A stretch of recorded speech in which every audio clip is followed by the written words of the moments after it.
ಎಲ್ರಿಗೂ ನಮಸ್ಕಾರ. ನಾನೀಗ ನಮ್ಮ ಮಲೆ ಮಹದೇಶ್ವರ ಬೆಟ್ಟ ಪಾವಡ ಪುಣ್ಯಕ್ಷೇತ್ರದಿಂದ ತಮಿಳುನಾಡು ಏನೋ ಈ ಒಂದು ಕಾವೇರಿ ಹೊಳೆಯನ್ನು ದಾಟಿ ಬಂದರೆ ಇಲ್ಲಿ ಒಂದು ಮುನೇಶ್ವರ ಸ್ವಾಮಿಯವರ ದೇವಸ್ಥಾನ ಇದೆ. ಈ ಒಂದು ಸನ್ನಿಧಿಗೆ ಆಗಮಿಸಿರ್ತೀನಿ. ಇಲ್ಲಿನ ಒಂದು ವಿಶೇಷ ಏನಪ್ಪ ಅಂದರೆ, ತಾವು ವೀಕ್ಷಣೆ ಮಾಡಿ ನನ್ನ ಸುತ್ತಮುತ್ತ ಇಲ್ಲೆಲ್ಲ ಗೊಂಬೆಗಳನ್ನು ವೀಕ್ಷಣೆ ಮಾಡ್ಬೋದು. ಇಲ್ಲಿ ನೋಡ್ರಿ, ಇಲ್ಲೆಲ್ಲ ತೋರ್ಸಪ್ಪ ಇಲ್ಲಿ. ನೋಡಿ, ಈ ರೀತಿ ಗೊಂಬೆಗಳನ್ನು ವೀಕ್ಷಣೆ ಮಾಡ್ಬೋದು. ಇದರ ಅರ್ಥ ಏನಪ್ಪ ಅಂದರೆ, ಈ ಒಂದು ಭಗವಂತನ ಸನ್ನಿಧಿಗೆ ಆಗಮಿಸಿರ್ತಕ್ಕಂಥ ಭಕ್ತಾದಿಗಳು ಅವರ ಒಂದು ಕೆಲಸ ಕಾರ್ಯಗಳು, ಅವ್ರಿಗಿರ್ತಕ್ಕಂಥ ಸಮಸ್ಯೆಗಳು ಬಗೆಹರಿದ ನಂತರ ಅವರು ಸೇವೆಗಳನ್ನು ಸಲ್ಲಿಸಿರೋದು. ಅಂದರೆ ಈ ರೀತಿಯ ಗೊಂಬೆಗಳನ್ನು ಮಾಡಿ ಏನೋ ಆ ಭಗವಂತ ಮುನೇಶ್ವರನಿಗೆ ಸೇವೆಗಳನ್ನು ಸಲ್ಲಿಸಿರ್ತಕ್ಕಂಥದ್ದನ್ನ ಇಲ್ಲಿ ನಾವು ಗಮನಿಸ್ಬೋದು. ನಾವು ಆ ರೀತಿ ನೋಡೋದಾದರೆ ಇಲ್ಲೆಲ್ಲ ಸಾವಿರಾರು ಗೊಂಬೆಗಳನ್ನು ನಿರ್ಮಿಸಿದ್ದಾರೆ. ಅಂದರೆ ಅವರ ಒಂದು ಹರಕೆಗಳು ಯಾವ ರೀತಿ ಯಶಸ್ವಿಯಾಗಿದೆ ಅಂತಕ್ಕಂಥದ್ದನ್ನ ನೀವು ಗಮನಿಸ್ಬೋದು. ಇಲ್ಲಿ ನೋಡ್ರಿ ಇಟಾಚಿ, ಇಲ್ಲಿ ನೋಡ್ರಿ ಕಂಕಣ ಭಾಗ್ಯ, ಇಲ್ಲಿ ನೋಡ್ರಿ ಪೊಲೀಸ್ ವೃತ್ತಿ, ಇಲ್ಲಿ ನೋಡ್ರಿ ಅಲ್ಲೆಲ್ಲ ಡಾಕ್ಟ್ರು, ಹಾಗೆ ಈ ಒಂದು ಸಂತಾನ ಭಾಗ್ಯ. ಇಲ್ಲಿ ಕಾರುಗಳು, ಇಲ್ಲಿ ನೋಡ್ರಿ ಅವರವರು ಹರಕೆಗಳು ಏನಿದೆ ಪ್ರತಿಯೊಂದು ಈಡೇರಿಸ್ಕೊಂಡಿದ್ದಾರೆ. ಈ ರೀತಿ ನೋಡೋದಾದ್ರೆ ತುಂಬಾ ಇದೆ. ಈ ಒಂದು ಸನ್ನಿಧಾನದ ಒಂದು ಗೂಗಲ್ ಮ್ಯಾಪನ್ನು ನಾನು ಅಳವಡಿಸ್ತೀನಿ, ತಾವು ಸಹ ಆಗಮಿಸಿ.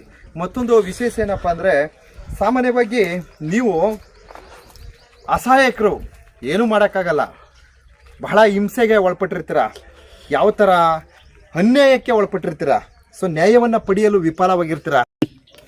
ಈ ರೀತಿ ಇರ್ತಕ್ಕಂಥವ್ರು ತಾವು ಒಮ್ಮೆ ಈ ಒಂದು ಮುನೇಶ್ವರ ಸ್ವಾಮಿಯವರ ಸನ್ನಿಧಾನಕ್ಕೆ ಬಂದು ತಮ್ಮ ಒಂದು ಕಷ್ಟಗಳನ್ನು ವರದಿ ಕೊಡಿ.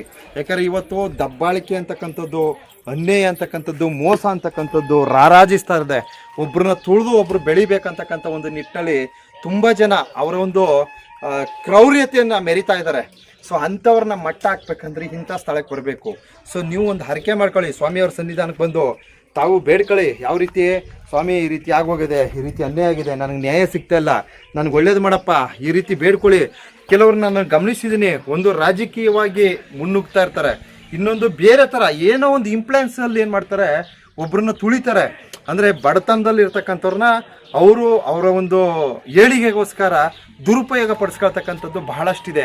ನೋಡ್ರಿ, ಅಂಥವ್ರು ಏನು ಮಾಡಬೇಡಿ, ಬನ್ನಿ ಸನ್ನಿಧಾನಕ್ಕೆ, ಇಂಥ ಜಾಗಕ್ಕೆ ಮುನೇಶ್ವರ ಸ್ವಾಮಿಯವರ ಸನ್ನಿಧಾನಕ್ಕೆ ಬಂದು ಒಂದು ಕರ್ಪೂರ ಹಚ್ಬಿಟ್ಟು ಭಗವಂತನ ಹತ್ರ ಬೇಡ್ಕೊಂಡು ಹೋಗಿ, ನಿಮ್ಮ ಕೆಲಸ 100% ಸಕ್ಸಸ್ ಆಗುತ್ತೆ, 100% ಸಕ್ಸಸ್ ಆಗೇ ಆಗುತ್ತೆ. ಅದಕ್ಕೋಸ್ಕರ ಈ ತರಹದ ಒಂದು ಪುಣ್ಯಕ್ಷೇತ್ರದ ಒಂದು ಪರಿಚಯವನ್ನು ಎಲ್ಲ ಭಕ್ತವೃಂದಕ್ಕೆ ಪರಿಚಯವನ್ನು ಮಾಡಿಸ್ತಾ ಇದ್ದೀನಿ ಬಂಧುಗಳೇ.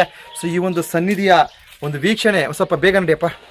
ಈ ಒಂದು ಸನ್ನಿಧಿಯ ವೀಕ್ಷಣೆ ಈ ರೀತಿ ನೋಡ್ಲಿಕ್ಕೆ ಸಿಗ್ತೈತೆ ನೋಡಿ. ಅವ್ರದ ಒಂದು ಹರಕೆಗಳು ಯಾವ್ಯಾವ ರೀತಿ ಇದೆ. ಲಾಯರ್ ಬೇಕಾ, ಈ ಕಡೆ ಬಂದು ಅವರು ಒಂದು ಲಾರಿ ಬೇಕಾ, ಈ ಕಡೆ ಬಂದು ಇಟಾಚಿ ಬೇಕಾ, ಈ ಕಡೆ ಬಂದು ಸಂತಾನ ಭಾಗ್ಯ ಬೇಕಾ, ಈ ಕಡೆ ಬಂದು ಇದು ಕಂಕಣ ಭಾಗ್ಯ ಬೇಕಾ, ಎಲ್ಲ ಸರಿಯಾಗಿರ್ಕಪ್ಪ, ಸರಿಯಾಗಿರ್ಕು. ಬಿಸಿಲಿದೆ, ಅದರಿಂದ ಕಾಲು ಸುಡ್ತೈತೆ. ಆದ್ದರಿಂದ ಸ್ವಲ್ಪ ಕಾಲು ಸುಡೋದ್ರಿಂದ ಸ್ವಲ್ಪ ವಿಡಿಯೋನ ಸ್ಕಿಪ್ ಮಾಡಿ ವಿಡಿಯೋ ಮಾಡ್ತಾ ಇದ್ದೀವಿ. ದಯವಿಟ್ಟು ಸಹಕರಿಸಿ. ನಿಮಗೆ ಬೇಕಾದಂತಹ ಎಲ್ಲ ಭಾಗ್ಯಗಳನ್ನು ಈ ಭಗವಂತ ಮುನೇಶ್ವರ ತಮಗೆ ಒದಗಿಸಿ ಕೊಡ್ತಾನೆ ಅಂತ ಈ ಸಂದೇಶವನ್ನು ನೀಡ್ತಾ ಇದ್ದೀನಿ. ಸ್ವಲ್ಪ ಬೇಗ ಹೋಗಿ.